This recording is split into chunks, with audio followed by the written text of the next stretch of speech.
تو انشاءاللہ ہم اس پاکستان کی حفاظت کے لیے ہر وقت تیار ہیں۔ اب میں آخری خطاب کے لیے دعوت دوں گا محترم جناب محترم محمد اقبال سلفی صاحب جو ہمارے پورے پاک پتن ضلع کے صدر ہیں پاکستان مرکزی مسلم لیگ کے۔ میں ان سے گزارش کروں گا کہ وہ اپنا اظہار خیال فرمائے۔ محترم محمد اقبال سلفی صاحب۔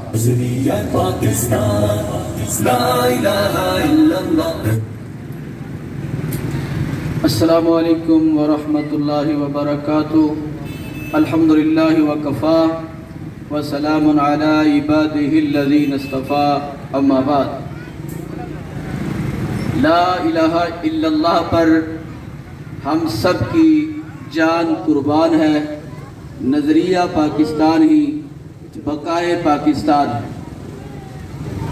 آج 14 اگست یہ دن آزادی کی مناسبت سے پورے پاکستان کے اندر منایا جا رہا ہے۔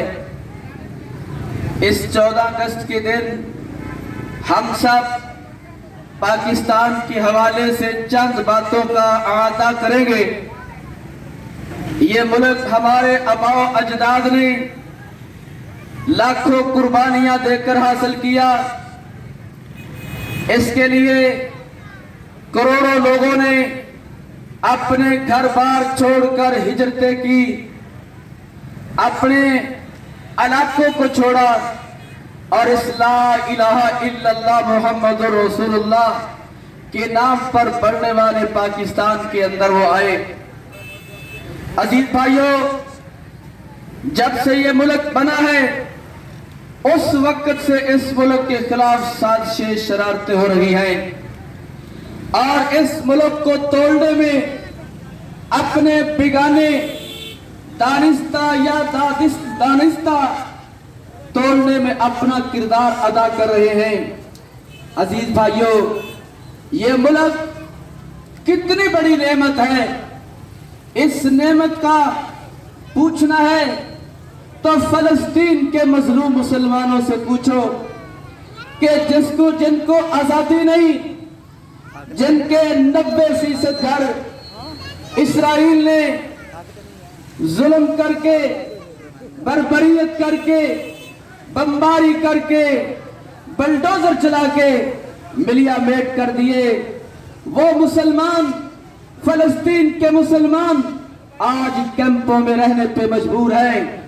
ان کی غلامی کو دیکھ کر، ان کی آزادی کو دیکھ کر کہ کتنے وہ آزاد ہیں، ہم اپنی آزادی کے ساتھ موازنہ کریں کہ ہم کتنے آزاد ہیں۔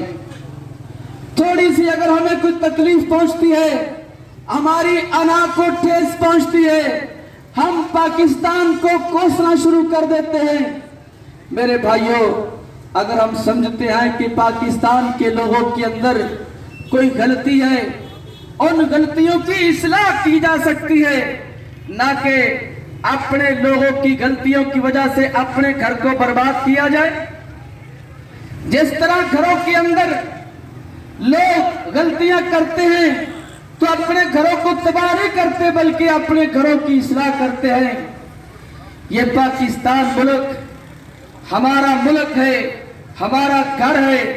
اس کے اندر کوئی کوتاہی غلطی ہے تو ہم وہ مل کر سدھاریں گے، نہ کہ اس ملک کے خلاف آوازیں بلند کریں گے۔ میرے بھائیوں، یہ پاکستان دنیا میں 60 مسلمان ملکوں میں سے واحد اسلامی ایٹمی طاقت ہے۔ جو دنیا کے اندر مسلمان ملکوں کی ایٹمی طاقت ہے، یہ ایٹمی طاقت کافروں کی نگاہ میں کھٹکتی ہے۔ اس کی بنیاد پر وہ ملک پاکستان کو ملیا میٹ کرنا چاہتے ہیں۔ تو آئیے ہم 14 اگست کے حوالے سے یہ اس بات کا عہد کریں کہ ہم نے پاکستان بنایا تھا تو اس پاکستان کو انشاءاللہ بچائیں گے۔ تو پاکستان بچانے میں آپ سب نے پاکستان مرکزی مسلم لیگ کا ساتھ دینا ہے۔ میں اللہ سے دعا کرتا ہوں کہ اللہ رب العزت پاکستان کی حفاظت فرمائے۔ وما علینا الا البلاغ۔